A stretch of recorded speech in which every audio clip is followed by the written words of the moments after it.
लीजिए सुनिए जयशंकर प्रसाद की लिखी कहानी सालवती। वाचन समीर गोस्वामी का है। सदा नीरा अपनी गंभीर गति से उस घने साल के जंगल से कतरा कर चली जा रही है। सालों की श्यामल छाया उसके जल को और भी नीला बना रही है, परंतु वो इस छायादान को अपनी छोटी छोटी वीचियों से मुस्कुराकर टाल देती है। उसे तो ज्योत्सना से खेलना है। चैत की मतवाली चांदनी परिमल से लदी थी। उसके वैभव की उदारता थी कि उसकी कुछ किरणों को जंगल के किनारे की फूस की झोपड़ी पर भी बिखरना पड़ा। उस झोपड़ी के बाहर नदी के जल को पैर से छूती हुई एक युवती चुपचाप आकाश के दूरवर्ती नक्षत्रों को देख रही थी। उसके पास ही सत्तू का पिंड रखा था। भीतर के दुर्बल कंठ से किसी ने पुकारा, बेटी। परंतु युवती तो आज एक अद्भुत गौरव नारी जीवन की सार्थकता देखकर आई है। पुष्करणी के भीतर से कुछ मिट्टी रात में ढोकर बाहर फेंकने का पारिश्रमिक चुकाने के लिए रत्नाभरणों से लदी हुई एक महालक्ष्मी बैठी थी। उसने पारिश्रमिक देते हुए पूछा, बहन तुम कहाँ रहती हो? कल फिर आना। उन शब्दों में कितना स्नेह था, वो महत्व क्या इन नक्षत्रों से भी दूर की वस्तु नहीं? विशेषतः उसके लिए वो तल्लीन थी। भीतर से फिर पुकार हुई, बेटी सालवती, रात को नहा मत, सुनती नहीं बेटी। पिताजी। सालवती की तंद्रा टूटी। वो उठ खड़ी हुई। उसने देखा कि वृद्ध छड़ी टेकता हुआ झोपड़ी के बाहर आ रहा है। वृद्ध ने सालवती की पीठ पर हाथ रखकर उसके बालों को टटोला। वे रूखे थे। वृद्ध ने संतोष की सांस लेकर कहा, अच्छा है बेटी, तूने स्नान नहीं किया ना? मैं तनिक सो गया था। आज तू कहां चली गई थी? अरे रात तो प्रहर से अधिक बीत चुकी। बेटा तूने आज कुछ भोजन नहीं बनाया? पिताजी आज मैं नगर की ओर चली गई थी। वहां पुष्करणी बन रही है, उसी को देखने। तभी तो बेटी तुझे विलंब हो गया। अच्छा तो बना ले कुछ, मुझे भी भूख लगी है। ज्वर तो अब नहीं है। थोड़ा सा मूंग का सूप। अरे मूंग तो नहीं है। अरे ये क्या है रे? पिताजी मैंने पुष्करणी से कुछ मिट्टी निकाली है, उसी का ये पारिश्रमिक है। मैं मूंग लेने ही तो गई थी, परंतु पुष्करणी देखने की धुन में उसे लेना भूल गई। भूल गई ना बेटी? अच्छा हुआ। पर तूने ये क्या किया? वज्जियों के कुल में किसी बालिका ने आज तक। अरे ये तो लज्जा पिंड है बेटी, इसे मैं ना खाऊंगा। किसी कुलपुत्र के लिए इससे बढ़कर अपमान की और कोई वस्तु नहीं। इसे फोड़ दो। सालवती ने उसे पटक कर तोड़ दिया। पिंड टूटते ही वैशाली की मुद्रा से अंकित एक स्वर्ण खंड उसमें से निकल पड़ा। सालवती का मुंह खिल उठा, किंतु वृद्ध ने कहा, बेटी इसे सदा नीरा में फेंक दे। सालवती विषाद से भरी उस स्वर्ण खंड को हाथ में लिए खड़ी रही।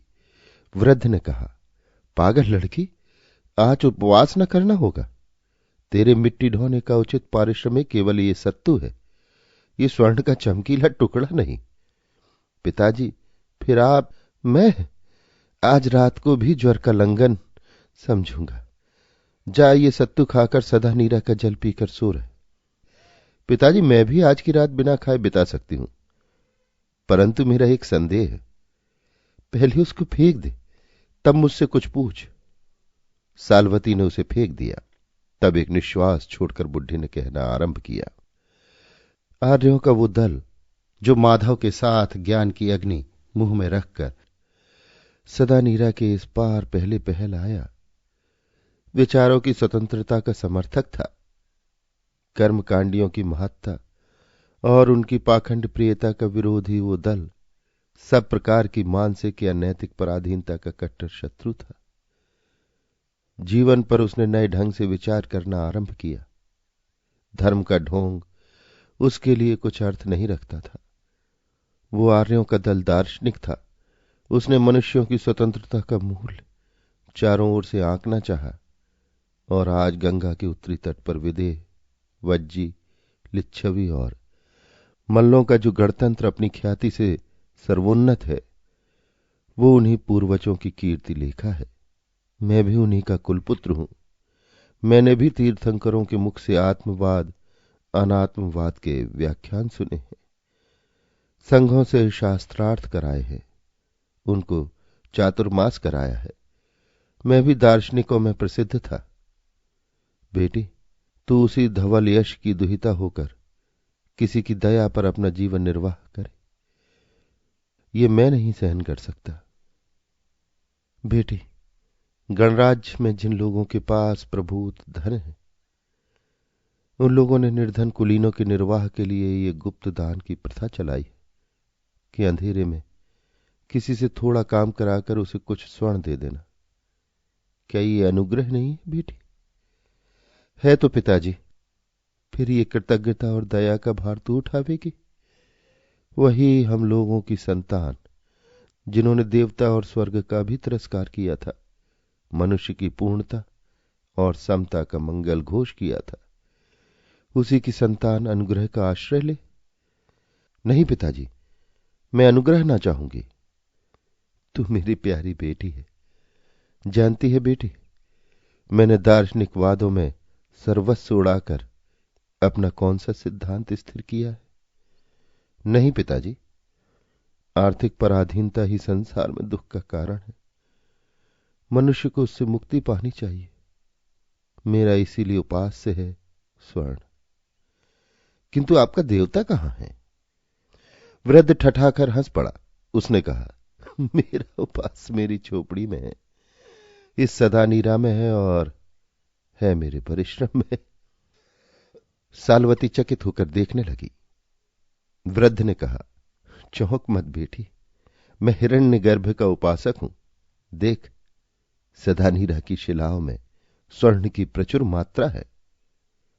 तो क्या पिताजी, तुमने इसलिए इन काले पत्थरों से झोपड़ी भर रखी है? सालवती ने उत्साह से कहा। वृद्ध ने सिर हिलाते हुए फिर अपनी झोपड़ी में प्रवेश किया और सालवती, उसने घूमकर लज्जा पिंड को देखा भी नहीं। वो दरिद्रता का प्रसाद यूं ही बिखरा पड़ा रहा। सालवती की आंखों के सामने चंद्रमा सुनहला होकर सदानीरा की जलधारा को स्वर्णमयी बनाने लगा। साल के एकांत कानन से मरमर की ध्वनि उठती थी। सदानीरा की लहरें पुलिन से टकराकर गंभीर करनाद का सृजन कर रही थी, किंतु वो लावण्यमयी युवती अचेतन अवस्था में चुपचाप बैठी हुई वज्जियों की विदेहों की अद्भुत स्वतंत्रता पर विचार कर रही थी। उसने झुंझलाकर कहा, ठीक, मैं अनुग्रह नहीं चाहती। अनुग्रह लेने से मनुष्य कृतज्ञ होता है, कृतज्ञता परतंत्र बनाती है। लज्जा पिंड में मछलियों की उदर पूर्ति कराकर वो भूखी ही जाकर सो रही। दूसरे दिन से वृद्ध शिलाखंडों से स्वर्ण निकालता और सालवती उसे बेचकर आवश्यकता की पूर्ति करती। उसके साल कानन में चहल पहल रहती। अतिथि, आजीवक और अभ्यागत आते, आदर सत्कार पाते, परंतु ये कोई न जान सका कि ये सब होता कहां से है। वैशाली में धूम मच गई। कुतूहल से कुलपुत्र चंचल हुए, परंतु एक दिन धवल यश अपनी गरिमा में हंसता हुआ संसार से उठ गया। सालवती अकेली रह गई। उसे तो स्वर्ण का उद्गम मालूम था। वो अपनी जीवनचर्या में स्वतंत्र बनी रही। उसका रूप और यौवन मानसिक स्वतंत्रता के साथ सदानीरा की धारा की तरह वेगपूर्ण था। वसंत की मंजरियों से पराग बरसने लगा। किसलय के कर पल्लव से युवकों को आमंत्रण मिला। वैशाली के स्वतंत्र नागरिक आमोद प्रमोद के लिए उन्मत्त हो उठे।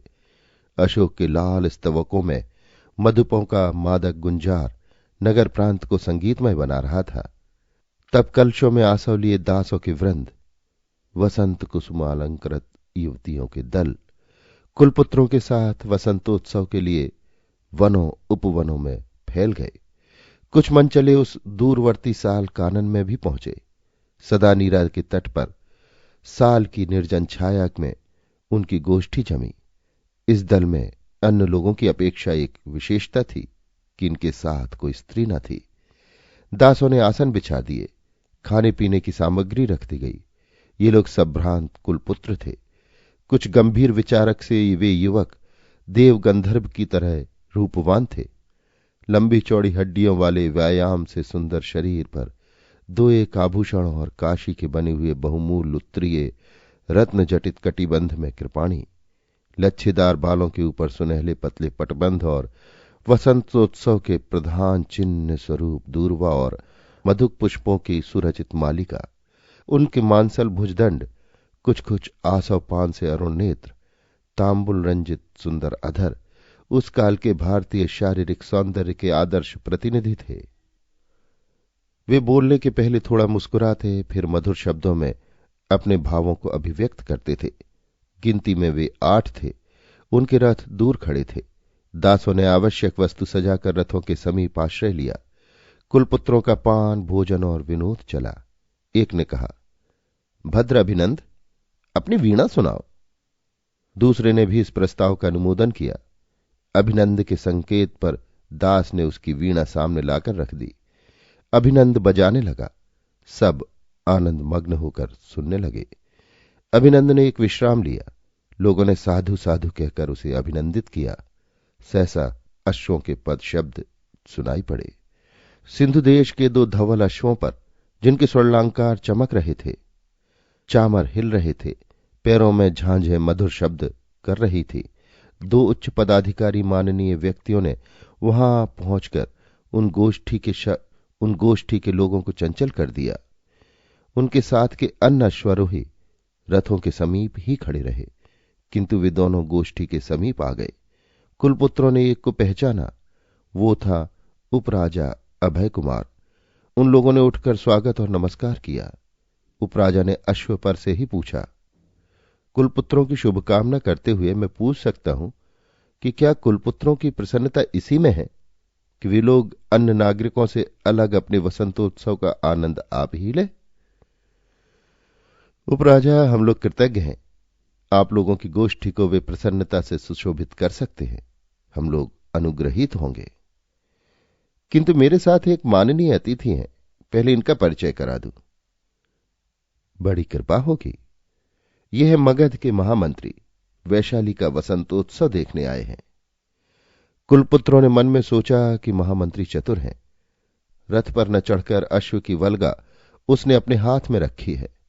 विनय के साथ कुलपुत्रों ने दोनों अतिथियों को घोड़ों से उतरने में सहायता दी। दासों ने दोनों अश्वों को रथ के समीप पहुंचाया और वैशाली के उपराजा तथा मगध के महामंत्री कुलपुत्रों के अतिथि हुए। महामंत्री गूढ़ राजनीतिज्ञ था। वो किसी विशेष सिद्धि के लिए वैशाली आया था। वो संस्थागार के राजकों की मनोवृत्ति का गंभीर अध्ययन कर रहा था। उनकी एक एक बातों, आचरणों और विनयों को वो तीव्र दृष्टि से देखता। उसने पूछा, कुलपुत्रों से मैं एक बात पूछूं, यदि वे मुझे प्रसन्नता से ऐसी आज्ञा दें? अभिनंद ने कहा, अपने माननीय अतिथि को यदि हम लोग प्रसन्न कर सके तो अनुग्रहित होंगे। वैशाली के 7,707 राजकों में आप लोग भी हैं, फिर आपके उत्सव में वैराग्य क्यों? अन्य नागरिकों से आप लोगों का उत्सव विभिन्न क्यों है? आपकी गोष्ठी में ललनाएं नहीं, वो उल्लास नहीं, परिहास नहीं, आनंद उमंग नहीं, सबसे दूर अलग संगीत आपानक से शून्य आपकी गोष्ठी विलक्षण है। अभय कुमार ने सोचा कि कुलपुत्र इस प्रश्न को अपमान न समझ लें, कहीं कड़वा उत्तर न दे दे। उसने कहा, महामंत्री, ये जानकर आप प्रसन्न होंगे कि वैशाली गणतंत्र के कुलपुत्र अपनी विशेषता और व्यक्तित्व को सदैव स्वतंत्र रखते हैं। अभिनंद ने कहा, और भी एक बात है, हम लोग 8 स्वतंत्र तीर्थंकरों के अनुयायी हैं और परस्पर मित्र हैं। हम लोगों ने साधारण नागरिकों से असमान उत्सव मनाने का निश्चय किया था। मैं तो तीर्थंकर पूर्ण कश्यप के सिद्धांत अक्रियवाद को मानता हूं। यज्ञ आदि कर्मों में न पुण्य है न पाप। मनुष्य को इन पचड़ों में न पड़ना चाहिए। दूसरे ने कहा, आर्य, मेरा नाम सुभद्र है। मैं ये मानता हूं कि मृत्यु के साथ ही सब झगड़ों का अंत हो जाता है। तीसरे ने कहा, मेरा नाम वसंतक है। मैं संजय वेल्ठपित्त का अनुयायी हूं। जीवन में हम उन्हीं बातों को जानते हैं जिनका प्रत्यक्ष संबंध हमारे संवेदनों से है। हम किसी अनुभवातीत वस्तु को नहीं जान सकते। चौथे ने कहा, मेरा नाम मणिकंठ है। मैं तीर्थंकर प्रबुद्ध कात्यायन का अनुगत हूं। मैं समझता हूं कि मनुष्य कोई सुनिश्चित वस्तु को ग्रहण नहीं कर सकता, कोई सिद्धांत स्थिर नहीं कर सकता। पांचवें ने कहा, मैं आनंद हूं आर्य। तीर्थंकर मस्करी गोशाल के नियतिवाद में मेरा पूर्ण विश्वास है। मनुष्य में कर्म करने की स्वतंत्रता नहीं। उसके लिए तो जो कुछ होना है वो होकर ही रहेगा। वो अपनी ही गति से गंतव्य स्थान तक पहुंच जाएगा। छठे ने कहा, मैं तीर्थंकर नाथ पुत्र का अंतेवासी हूं। मैं कहता हूं कि वस्तु है भी नहीं भी, दोनों हो सकती हैं। सातवें ने कहा, मैं तीर्थंकर गौतम का अनुयायी सुमंगल हूं। किसी वास्तविक सत्ता में विश्वास ही नहीं करता। आत्मन जैसा कोई पदार्थ ही नहीं है। आठवें ने किंचित मुस्कुराकर कहा, आर्य, मैं मैत्रायण विदेहों के सुनिश्चित आत्मवाद को मानने वाला हूं। ये जितनी भावनाएं हैं सबका उद्गम आत्मन ही है। अभिनंद ने कहा, तब हम लोगों की विलक्षणता पर महामंत्री को आश्चर्य होना स्वाभाविक है। अभय कुमार कुछ प्रकृतिस्थ हो रहा था। उसने देखा कि महामंत्री बड़े कुतूहल और मनोविनेश से कुलपुत्रों का परिचय सुन रहा है। महामंत्री ने कुछ व्यंग से कहा, आश्चर्य है, माननीय कुलपुत्रों ने अपने विभिन्न विचारों का परिचय देकर मुझे तो चकित कर दिया है। तब आप लोगों का कोई एक मंतव्य नहीं हो सकता। क्यों नहीं, वज्जियों का एक तो स्थिर सिद्धांत है ही, अर्थात हम लोग वज्जन संघ के सदस्य हैं। राष्ट्रनीति में हम लोगों का मतभेद तीव्र नहीं होता। कुलपुत्रों को चुप देखकर किसी ने साल के अंतराल से सुकोमल कंठ से ये कहा और नदी की ओर चली गई। उन लोगों की आंखें उधर उस कहने वाले को खोज रही थी कि सामने से कलश लिए हुए सालवती सदानीरा का जल भरने के लिए आती दिखलाई पड़ी। मगध के महामंत्री को उस रूप लावण्यमय युवती का ये उत्तर थप्पड़ सा लगा। उसने कहा, अद्भुत।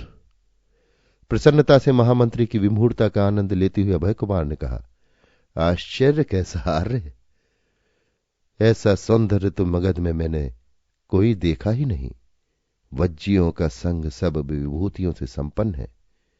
अंबापाली, जिसके रूप पर हम लोगों को गर्व है, इस लावण्य के सामने तुच्छ है, और इसकी वाक्पटुता भी। किंतु मैंने ऐसा सुना है कि अंबापाली वैश्या है, और ये तो। इतना कहकर अभय कुमार रुक सा गया। महामंत्री ने गंभीरता से कहा, तब ये भी कोई कुलवधू होगी, मुझे क्षमा कीजिए। ये तो पूछने से मालूम होगा। क्षण भर के लिए सब चुप हो गए। सालवती अपना पूर्ण घट लेकर करारे पर चढ़ रही थी। अभिनंद ने कहा, कल्याणी, हम लोग आपका परिचय पाने के लिए उत्सुक हैं। स्वर्गीय कुलपुत्र आर्य धवल यश की दुहिता सालवती के परिचय में कोई विचित्रता नहीं है। सालवती ने गंभीरता से कहा। वो दुर्बल कटी पर पूर्ण कलश लिए कुछ रुक सी गई थी। मैत्रायण ने कहा, धन्य है कुलपुत्रों का वंश। आज हम लोगों का प्रतिनिधि बनकर जो उचित उत्तर आपने मगध के माननीय महामंत्री को दिया है वो कुलीनता के अनुरूप ही है। हम लोगों का साधुवाद ग्रहण कीजिए। क्या कहूं आर्य, मैं उतनी संपन्न नहीं हूं कि आप जैसे माननीय अतिथियों का स्वागत सत्कार कर सकूं। फिर भी जल फल फूल से मैं दरिद्र भी नहीं। मेरे साल कानन में आने के लिए मैं आप लोगों का हार्दिक स्वागत करती हूं। जो आज्ञा हो मैं सेवा करूं। शुभे, हम लोगों को किसी वस्तु की आवश्यकता नहीं। हम लोग आपकी उदारता के लिए कृतज्ञ हैं। अभिनंद ने कहा, किंतु मैं एक प्रार्थना करूंगा। महामंत्री ने सविनय कहा, आज्ञा दीजिए। यदि आप अन्यथा न समझे, कहिए भी। अभिनंद के हाथ में वीणा है, एक सुंदर अलाप की पूर्ति कैसे होगी? धृष्ट महामंत्री ने कहा, मुझे तो संगीत की वैसी शिक्षा नहीं मिली जिससे आप प्रसन्न होंगे। फिर भी कलश रखकर आती हूं। निसंकोच भाव से कहकर सालवती चली गई। सब चकित थे। वेद से बुनी हुई डाली में थोड़े से फल लिए हुए सालवती आई और आसन के एक भाग में वो बैठ गई। कुलपुत्रों ने फल चखे और थोड़ी मात्रा में आसव भी। अभिनंद ने वीणा उठा ली। अभय कुमार प्यासी आंखों से उस सौंदर्य को देख रहा था। साल्वती ने अपने गोत्र की छाप से अंकित अपने पिता से सीखा हुआ पद मधुर स्वर से गाना आरंभ किया। श्रोता मुग्ध थे। उस संगीत का विषय था जंगल, उसमें विचरने की प्राकृतिक स्वतंत्रता। वो अकृत्रिम संगीत किसी डाल पर बैठी हुई कोकिल के गान से भी विलक्षण था। सब मुग्ध थे। संगीत समाप्त हुआ, किंतु उसका स्वरमंडल अभी उस प्रदेश को अपनी माया से आच्छन्न किए था। साल्वती उठ खड़ी हुई। अभय कुमार ने एक क्षण में अपने गले से मुक्ता की एकावली निकालकर अंजलि में ले ली और कहा, देवी, ये उपहार है। साल्वती ने गंभीर भाव से सिर झुकाकर कहा, बड़ी कृपा है, किंतु मैं किसी के अनुग्रह का दान नहीं ग्रहण करती। और वो चली भी गई। सब लोगों ने आश्चर्य से एक दूसरे को देखा। अभय कुमार को उस रात्रि में निद्रा नहीं आई। वो साल्वती का चित्र अपनी पुतलियों पर बनाता रहा।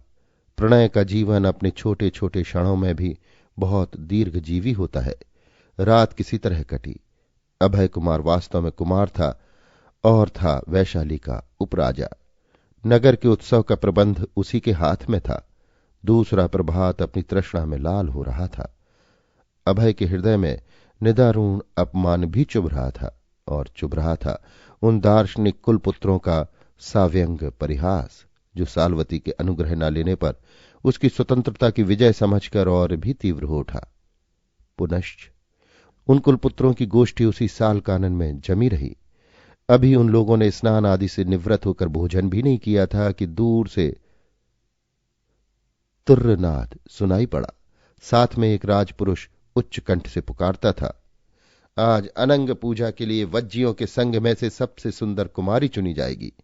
जिसको चुनाव में आना हो संस्थागार में एक प्रहर के भीतर आ जाए। अभिनंद उछल पड़ा। उसने कहा, मैत्रायण, साल्वती को लिवा ले चलना चाहिए। ऐसा न हो कि वैशाली के सबसे उत्तम सौंदर्य का अपमान हो जाए। किंतु वो अभिमानी चलेगी? यही तो विकट प्रश्न है। हम सब चलकर प्रार्थना करें? तो चलो।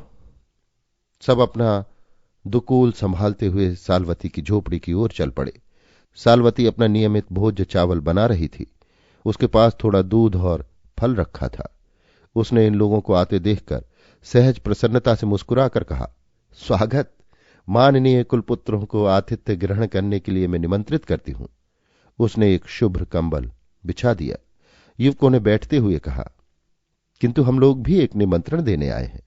साल्वती कुछ सोचने लगी। हम लोगों की प्रार्थना अनुचित न होगी। आनंद ने कहा, कहिए। वैशाली के नागरिकों ने एक नया निर्णय लिया है कि इस बार वसंतोत्सव की अनंग पूजा वज्रराष्ट्र की सर्वश्रेष्ठ सुंदरी के हाथों से कराई जाए। इसके लिए संस्थागार में चुनाव होगा। तो इसमें क्या मैं परिवर्तन कर सकती हूं? साल्वती ने सरलता से पूछा। नहीं शुभे, आपको भी इसमें भाग लेना होगा। हम लोग आपको संस्थागार में ले चलेंगे और पूर्ण विश्वास है कि हम लोगों का पक्ष विजयी होगा। किंतु क्या आप लोगों का ये मुझ पर अनुग्रह न होगा, जिसे मैं कदापि न ग्रहण करूंगी? नहीं भद्रे, यदि मेरे प्रस्ताव को बहुमत मिला तो क्या हम लोगों की विजय न होगी? और तब क्या हम ही लोग आपके अनुग्रहीत न होंगे? साल्वती कुछ चुप सी हो गई। मैत्रायण ने फिर कहा, विचारों की स्वतंत्रता इसी में है कि वे स्पष्ट रूप से प्रचारित किए जाएं, ना कि वे सत्य होते हुए भी दबा दिए जाएं। साल्वती सम्मान से अपने हृदय को अछूता न रख सकी। स्त्री के लिए उसके सौंदर्य की प्रशंसा कितनी बड़ी विजय है। उसने वीणा से कहा, तो क्या मुझे चलना ही होगा? ये हम लोगों के लिए अत्यंत प्रिय संदेश है। आनंद, तुम रथों को यहीं ले आओ, और मैं समझता हूं कि सौंदर्य लक्ष्मी तुम्हारे रथ पर ही चलेंगी। तुम होगे उस रथ के सारथी। आनंद सुनते ही उछल पड़ा। उसने कहा, एक बात और भी। साल्वती ने प्रश्न करने वाली आंखों से देखा। आनंद ने कहा, सौंदर्य का प्रसाधन? मुझे कुछ नहीं चाहिए। मैं यों ही चलूंगी और कुलपुत्रों के निर्णय की मैं भी परीक्षा करूंगी। कहीं वे भ्रम में तो नहीं है। थोड़ा जलपान करके सब लोग प्रस्तुत हो गए। तब साल्वती ने कहा, आप लोग चलें, मैं अभी आती हूं। कुलपुत्र चले गए। साल्वती ने एक नवीन कौशेय पहना, जूड़े में फूलों की माला लगाई और रथ के समीप जा पहुंची।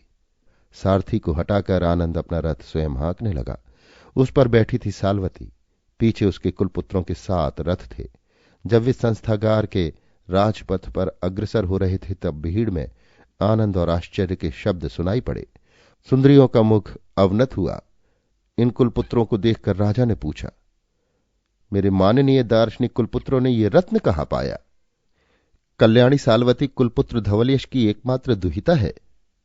मुझे आश्चर्य है कि किसी कुलपुत्र ने अब तक इस कन्या रत्न के परिणय की प्रार्थना क्यों नहीं की। अच्छा, तो क्या मत लेने की आवश्यकता है?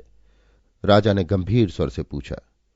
नहीं नहीं, साल्वती वज्जी राष्ट्र की सर्वश्रेष्ठ कुमारी सुंदरी है। जनता का तुमुल शब्द सुनाई पड़ा। राजा ने 3 बार इसी तरह का प्रश्न किया। सबका उत्तर वही था। साल्वती निर्विवाद विजयिनी हुई। तब अभय कुमार के संकेत पर 25 दास थालों में रत्नों के अलंकार, काशी के बहुमूल्य कौशे, अंगराग, तांबूल और कुसुम मालिकाएं लेकर उपस्थित हुए। अभय कुमार ने खड़े होकर संघ से प्रार्थना की, मैं इस कुलकुमारी के पड़ी पीड़न का प्रार्थी हूं। कन्या के पिता नहीं है, इसलिए संघ मुझे अनुमति प्रदान करे। साल्वती के मुंह पर भय और रोष की रेखाएं नाचने लगी। वो प्रतिवाद करने जा रही थी कि मगध के महामंत्री के समीप बैठा हुआ मणिधर उठ खड़ा हुआ। उसने तीव्र कंठ से कहा, मेरी एक विज्ञप्ति है, यदि संघ प्रसन्नता से सुने। वो अभय का प्रतिद्वंदी सेनापति मणिधर उपराजा बनने का इच्छुक था। सब लोग किसी आशंका से उसकी ओर देखने लगे। राजा से बोलने की आज्ञा पाकर उसने कहा, आज तक हम लोग कुलपुत्रों की समता का स्वप्न देखते हैं। उनके अधिकार ने संपत्ति और स्वार्थों की समानता की रक्षा की है। तब क्या उचित होगा कि सर्वश्रेष्ठ सौंदर्य किसी के अधिकार में दे दिया जाए? मैं चाहता हूं कि राष्ट्र ऐसी सुंदरी को स्वतंत्र रहने दे और वो अनंग की पुजारी ने अपनी इच्छा से अपनी एक रात्रि की दक्षिणा 100 स्वर्ण मुद्राएं लिया करे। साल्वती विपत्ति में पड़ गई। उसने अपने दार्शनिक कुलपुत्रों की ओर रक्षा पाने के विचार से देखा, किंतु उन लोगों ने घटना के इस आकस्मिक परिवर्तन को सोचा भी न था। इधर समानता का सिद्धांत। संस्थागार में हलचल मच गई। राजा ने इस विपत्ति पर मत लेना आवश्यक समझा। शलाकाएं बटी। गणपूरक अपने कार्य में लगा और साल्वती प्रार्थना करने जा रही थी कि मुझे इस उपद्रव से छुट्टी मिले। किंतु समानता और प्रजातंत्र के सिद्धांतों की लगन कौन सुनता है किसकी? उधर एक व्यक्ति ने कहा, हम लोग भी अम्बपाली के समान ही क्या वज्रराष्ट्र में एक सौंदर्य प्रतिमा नहीं स्थापित कर सकते, जिससे अन्य देशों का धन इस राष्ट्र में आवे?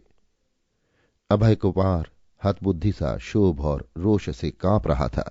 उसने तीव्र दृष्टि से मगध के महामंत्री की ओर देखा। मंत्री ने मुस्कुरा दिया। गणपूरक ने विज्ञप्ति के पक्ष में बहुमत की घोषणा की। राजा ने विज्ञप्ति पर स्वीकृति दी। जब मत लिया जा रहा था तब साल्वती के मन की अवस्था बड़ी विचित्र हो रही थी। कभी तो वो सोचती थी, पिता हिरण्य के उपासक थे, स्वर्ण ही संसार के प्रभु हैं, स्वतंत्रता का बीज है। वो 100 स्वर्ण मुद्राएं उसकी दक्षिणा है और अनुग्रह करेगी वही। तिस पर इतनी संवर्धना, इतना आदर। दूसरे क्षण उसके मन में ये बात खटकने लगी कि वो कितनी दयनीय है जो कुलवधु का अधिकार उसके हाथ से छीन लिया गया, और उसने ही तो अभय का अपमान किया था। किस लिए?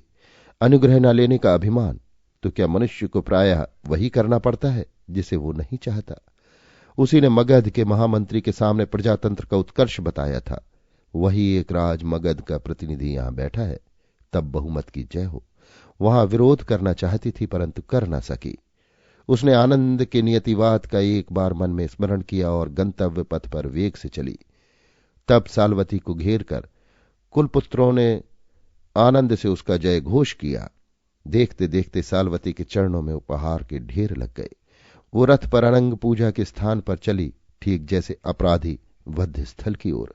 उसके पीछे सहस्त्रों रथों और घोड़ों पर कुलपुत्र, फिर जनस्त्रोत।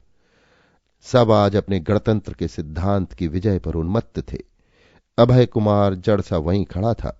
जब संस्थागार से निकलने के लिए मंत्री उसके पास आया तब अभय का हाथ दबाकर उसने कहा, उपराजा प्रसन्न हो। महामंत्री, तुम्हारी कूटनीति सफल हुई, कहकर अभय ने शोभ से उसकी ओर देखा।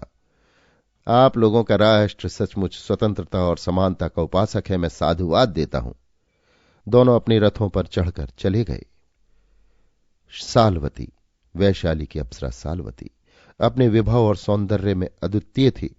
उसके प्रमुख उपासक थे वैशाली के सेनापति मणिधर। संपत्ति का स्रोत उस सौंदर्य सरोवर में आकर भर रहा था। वहां अनेक कुलपुत्र आए, नहीं आया तो एक अभय कुमार, और साल्वती का मान जैसे अभय कुमार को पदावनत किए बिना कुचला जा रहा था।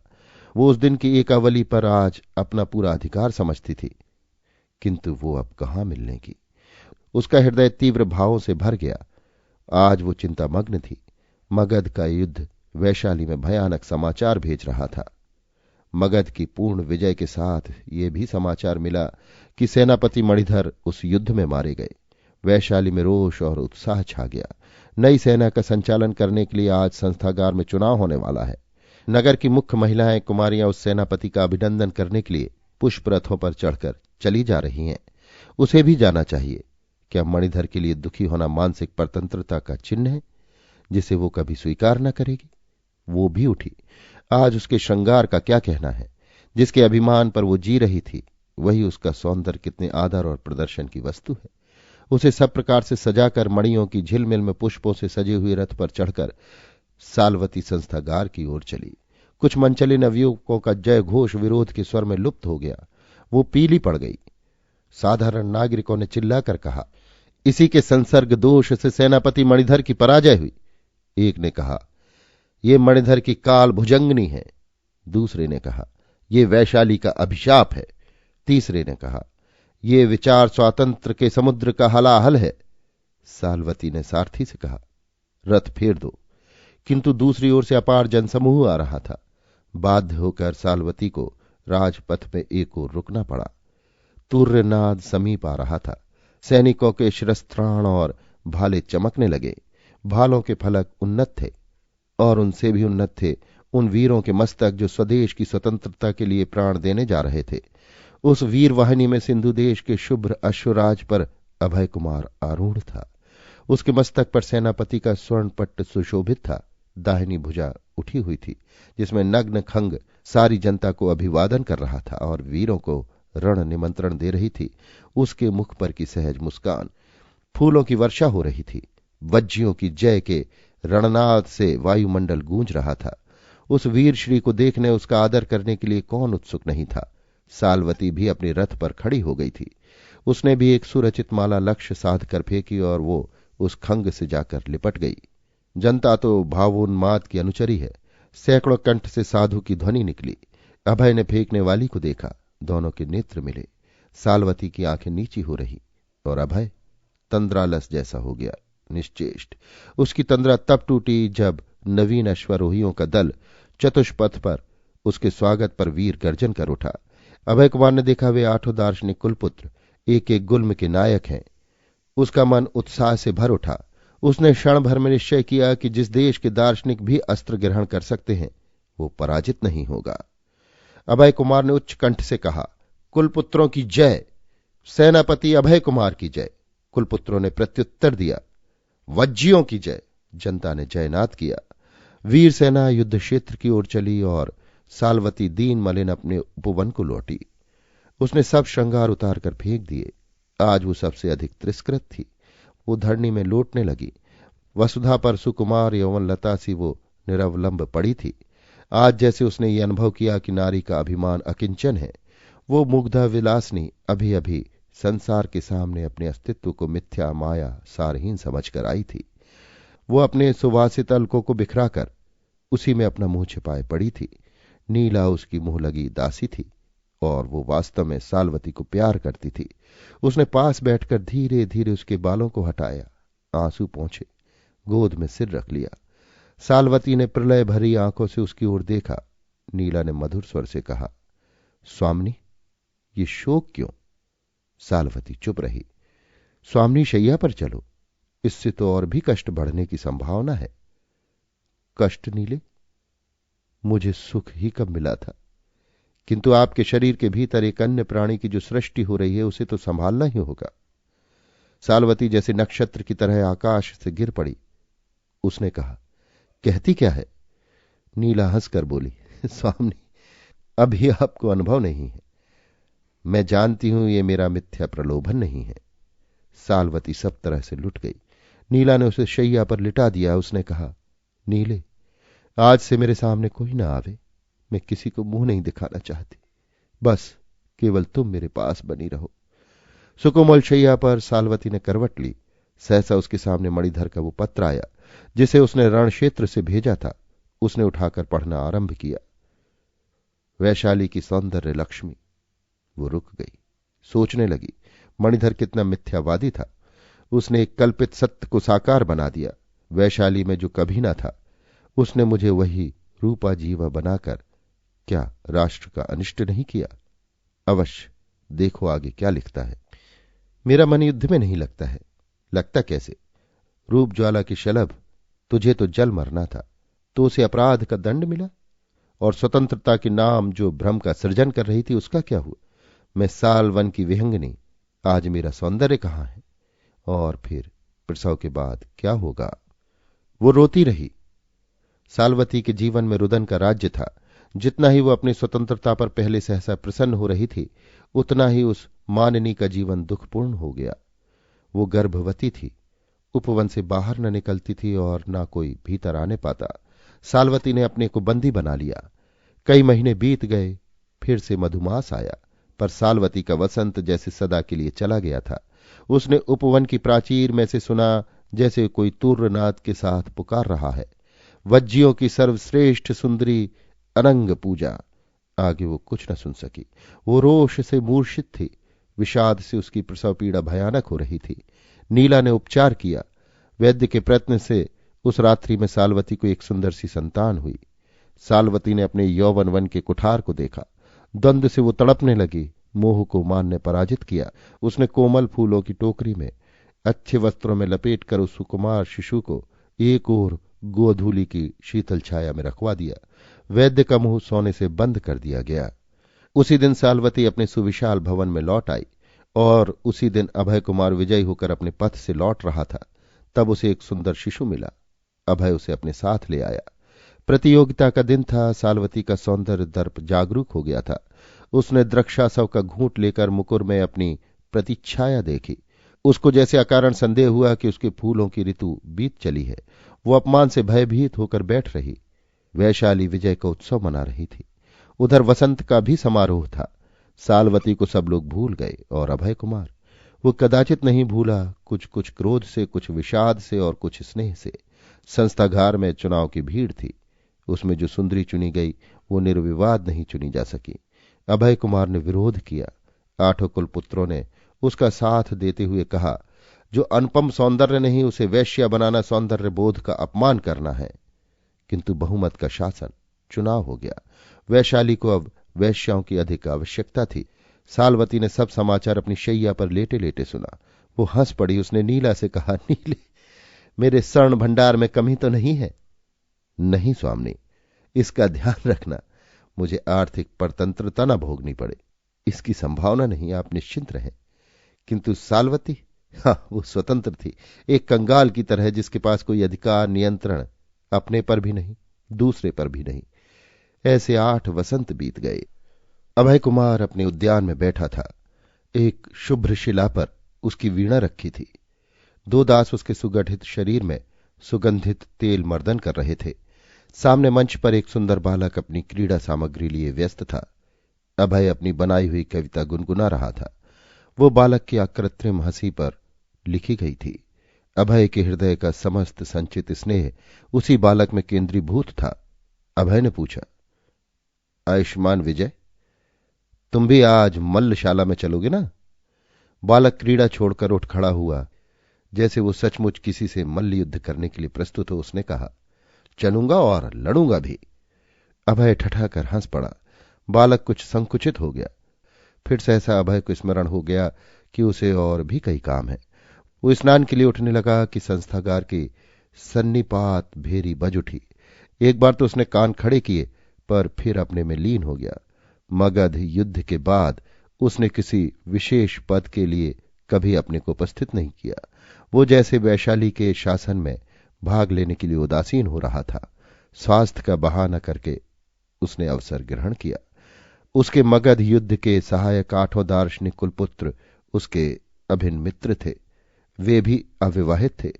अभय कुमार की गोष्ठी बिना सुंदरियों की जमात थी। वे भी आ गए। इन सबों के बलिष्ठ शरीरों पर मगध युद्ध के वीर चिन्ह अंकित थे। अभिनंद ने पूछा, आज संस्थागार में हम लोग चलेंगे कि नहीं? अभय ने कहा, मुझे तो मल्लशाला का निमंत्रण है। अभिनंद ने कहा, तो सचमुच हम लोग वैशाली के शासन से उदासीन हो गए हैं क्या? सब चुप हो गए। सुभद्र ने कहा, अंत में व्यवहार की दृष्टि से हम लोग पक्के नियतिवादी ही रहे। जो कुछ होना है वो होने दिया जा रहा है। आनंद हंस पड़ा। मणिकंठ ने कहा, नहीं, हंसने से काम न चलेगा। आज जब उपवन से आ रहा था तब मैंने देखा कि सालवती के तोरण पर बड़ी भीड़ है। पूछने पर मालूम हुआ कि 8 बरस के दीर्घ एकांतवास के बाद सौंदर्य के चुनाव में भाग लेने के लिए सालवती बाहर आ रही है। मैं क्षण भर रुका रहा। वो अपने पुष्प रथ पर निकली। नागरिकों की भीड़ थी। कुलवधुओं का रथ रुक रहा था। उनमें कई तेजस्विनी महिलाएं थीं जिनकी गोद में बच्चे थे। उन्होंने तीव्र स्वर में कहा, ये पिशाचनी हम लोगों के बच्चों से, उनके पिताओं को, स्त्रियों से उनके पतियों को छीनने वाली है। वो एक क्षण खड़ी रही। उसने कहा, देवियों, 8 बरस के बाद वैशाली के राजपथ पर दिखलाई पड़ी हूं। इन दिनों मैंने किसी पुरुष का मुंह भी नहीं देखा। मुझे आप लोग क्यों कोस रही हैं? वे बोली, तूने वैश्यवृत्ति के पाप का आविष्कार किया है। तू कुलपुत्रों के वन की दावाग्नि की प्रथम चिंगारी है। तेरा मुंह देखने से भी पाप है। राष्ट्र के इन अनाथ पुत्रों की ओर देख पिशाचनी। कई ने बच्चों को अपनी गोद से ऊंचा कर दिया। सालवती ने उन बालकों की ओर देखकर रो दिया। रो दिया? अभिनंद ने पूछा। हां, रो दिया। और उसने कहा, देवियों, मुझे क्षमा करें, मैं प्रायश्चित करूंगी। उसने अपना रथ बढ़वा दिया। मैं उधर चला आया, किंतु कुलपुत्रों से मैं सत्य कहता हूं कि सालवती आज भी सुंदरियों की रानी है। अभय कुमार चुपचाप विजय को देख रहा था। उसने कहा, तो क्या हम लोग चलेंगे? हां हां, अभय ने दृढ़ स्वर में पूछा, और आवश्यकता होगी तो सब प्रकार से प्रतिकार करने में पीछे न हटेंगे। हां, ना हटेंगे, दृढ़ता से कुलपुत्रों ने कहा। तो मैं स्नान करके अभी चला। रथों को प्रस्तुत होने के लिए कह दिया जाए। जब अभय स्नान कर रहा था तब कुलपुत्रों ने कहा, आज अभय कुछ अद्भुत काम करेगा। आनंद ने कहा, जो होना होगा वो तो होगा ही, इतनी घबराहट से क्या? अभय शीघ्र स्नानागार से लौट आया। उसने विजय को भी अपने रथ पर बिठाया। कुलपुत्रों के 9 रथ संस्थागार की ओर चले। अभय के मुख पर गंभीर चिंता थी और दुर्दमनीय दृढ़ता थी। सिंहद्वार पर साधारण जनता की भीड़ थी और विशाल प्रांगण में कुलपुत्रों की और महिलाओं की। आज सौंदर्य प्रतियोगिता थी। रूप की हाट सजी थी। 8 भिन्न आसनों पर वैशाली की वेश्याएं बैठी थी। नवा आसन सूना था। अभी तक नई प्रार्थनी सुंदरियों में उत्साह था, किंतु सालवती के आते ही जैसे नक्षत्रों का प्रकाश मंद हो गया। पूर्ण चंद्रोदय था। सालवती आज अपने संपूर्ण सौंदर्य में यौवनवती थी। सुंदरियां हताश हो रही थी। कर्मचारी ने प्रतियोगिता के लिए नाम पूछा। किसी ने नहीं बताया। उसी समय कुलपुत्रों के साथ अभय ने प्रवेश किया। मगध युद्ध विजेता का जय जयकार हुआ। सालवती का हृदय कांप उठा। न जाने क्यों वो अभय से डरती थी, फिर भी उसने अपने को संभाल कर अभय का स्वागत किया। युवक सौंदर्य के चुनाव के लिए उत्कंठित थे। कोई कहता था आज होना असंभव है, कोई कहता नहीं, आज सालवती के सामने इसका निर्णय होगा, किंतु कोई सुंदरी अपना नाम नहीं देना चाहती थी। सालवती ने अपनी विजय से मुस्कुरा दिया। उसने खड़ी होकर विनीत स्वर से कहा, यदि माननीय संघ को अवसर हो, वो मेरी विज्ञप्ति सुनना चाहे तो मैं निवेदन करूं। संस्थागार में सन्नाटा था। उसने प्रतिज्ञा उपस्थित की, यदि संघ प्रसन्न हो तो मुझे आज्ञा दे। मेरी ये प्रतिज्ञा स्वीकार करे कि आज से कोई स्त्री वैशाली राष्ट्र में वैश्या न होगी। कोलाहल मचा। और तुम अपने सिंहासन पर अचल बनी रहो, कुलवधुओं के सौभाग्य का अपहरण किया करो। महिलाओं के तिरस्कारपूर्ण शब्द अलिंद से सुनाई पड़े। धैर्य धारण करो देवियों। हां, तो इस पर संघ क्या आज्ञा देता है? सालवती ने साहस के साथ तीखे स्वर में कहा। अभय ने प्रश्न किया, क्या जो वेश्याएं हैं वे वैशाली में बनी रहेंगी? और क्या इस बार भी सौंदर्य प्रतियोगिता में तुम अपनी को विजयिनी नहीं समझती हो? मुझे निर्वासन मिले, कारागार में रहना पड़े, जो भी संघ की आज्ञा हो, किंतु अकल्याणकर और पराजय के मूल इस भयानक नियम को, जो अभी थोड़े दिनों से वज्जी संघ ने प्रचलित किया है, बंद करना चाहिए। एक कुलपुत्र ने गंभीर स्वर से कहा, क्या राष्ट्र की आज्ञा से जिन स्त्रियों ने अपना सर्वस्व उसकी इच्छा पर लुटा दिया उन्हें राष्ट्र निर्वासित करेगा, दंड देगा? गणतंत्र का यह पतन? एक ओर से कोलाहल मचा। ऐसा ना होना चाहिए। फिर इन लोगों का भाग्य किस संकेत पर चलेगा? राजा ने गंभीर स्वर में पूछा। इनका कौमार, शील और सदाचार खंडित है। इनके लिए राष्ट्र क्या व्यवस्था करता है? संघ यदि प्रसन्न हो, उसे अवसर हो, तो मैं कुछ निवेदन करूं। आनंद ने मुस्कुराते हुए कहा। राजा का संकेत पाकर उसने फिर कहा, हम 8 मगध युद्ध के खंडित शरीर विलांग कुलपुत्र हैं और ये शील खंडिता 8 नई अनंग की पुजारिनें हैं। कुछ लोग हंसने की चेष्टा करते हुए दिखाई पड़े। कर्मचारियों ने तूर्र बजाकर शांत रहने के लिए कहा। राजा, उपराजा, सेनापति, मंत्रधर, सूत्रधर, अमात्य, व्यवहारिक और कुलिकों ने इस जटिल प्रश्न पर गंभीरता से विचार करना आरंभ किया। संस्थागार मौन था। कुछ काल के बाद सूत्रधर ने कहा, तो क्या 8 कुलपुत्रों ने निश्चय कर लिया है इन वेश्याओं को वे लोग पत्नी की तरह ग्रहण करेंगे? अभय ने उनकी ओर सभ्रम देखा। वे उठ खड़े हुए। एक साथ स्पष्ट स्वर में उन लोगों ने कहा, हां, यदि संघ वैसी आज्ञा देने की कृपा करे। संघ मौन है, इसलिए मैं समझता हूं उसे स्वीकार है। राजा ने कहा। साल्वती साल्वती की पुकार उठी। वे 8 अभिनंद आदि के पार्श्व में आकर खड़ी हो गई थी, किंतु साल्वती अपने स्थान पर पाषाणी प्रतिमा खड़ी थी। यही अवसर था जब 9 बरस पहले उसने अभय कुमार का प्रत्याख्यान किया था। पृथ्वी ने उसके पैर पकड़ लिए थे, वायुमंडल जड़ था, वो निर्जीव थी। सहसा अभय कुमार ने विजय को अपनी गोद में उठाकर कहा, मुझे पत्नी तो नहीं चाहिए, हां इस बालक की मां को खोज रहा हूं, जिसको प्रसव रात्रि में ही उसकी मानिनी मां ने लज्जा पिंड की तरह अपनी सौंदर्य की रक्षा के लिए फेंक दिया था। उस चतुर्वेद्य ने इसकी दक्षिण भुजा पर एक अमिट चिन्ह अंकित कर दिया है। उसे यदि कोई पहचान सके तो वो इसे अपनी गोद में ले ले। साल्वती पागलों की तरह झपटी। उसने चिन्ह देखा और देखा उस सुंदर मुख को। वो अभय के चरणों में गिरकर बोली, ये मेरा है देव, क्या तुम भी मेरे होगे? अभय ने उसका हाथ पकड़कर उठा लिया। जयनाथ से संस्थागार मुखरित हो रहा था। अभी आप सुन रहे थे जयशंकर प्रसाद की लिखी कहानी साल्वती। वाचन समीर गोस्वामी का था।